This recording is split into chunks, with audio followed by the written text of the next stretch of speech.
Retour sur la terrible tragédie aérienne qui a frappé Louisville, voilà ce qu'on sait. Le 4 novembre 2025, le vol UPS 2976 devient une boule de feu, juste après avoir quitté la piste.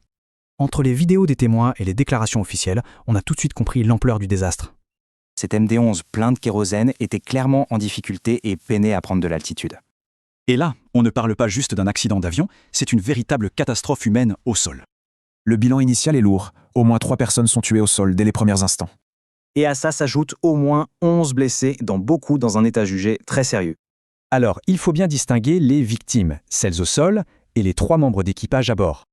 Mais ce n'est pas tout. Le crash a provoqué une urgence toxique, paralysant une partie de la ville.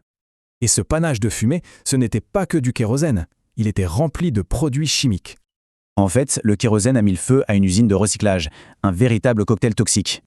Du coup, les autorités ont ordonné un confinement d'urgence sur un rayon de 8 km. Et cette zone a vite été élargie. Ordre a été donné de tout calfeutrer pour se protéger. Alors, comment un drame local a-t-il pu avoir un impact mondial quasi instantané? La réponse, le crash a touché le Worldport d'UPS, le centre névralgique de sa logistique mondiale.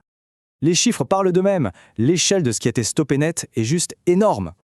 Résultat, un chaos logistique mondial. Les conséquences se sont fait sentir pendant des semaines. Ce qui nous ramène à l'avion, bien sûr, un McDonnell Douglas MD-11, au centre de l'enquête.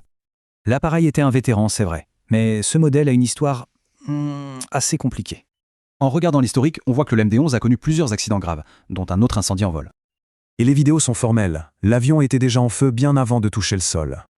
Alors, défaillance mécanique? Les boîtes noires détiennent la clé pour comprendre ce qui s'est vraiment passé.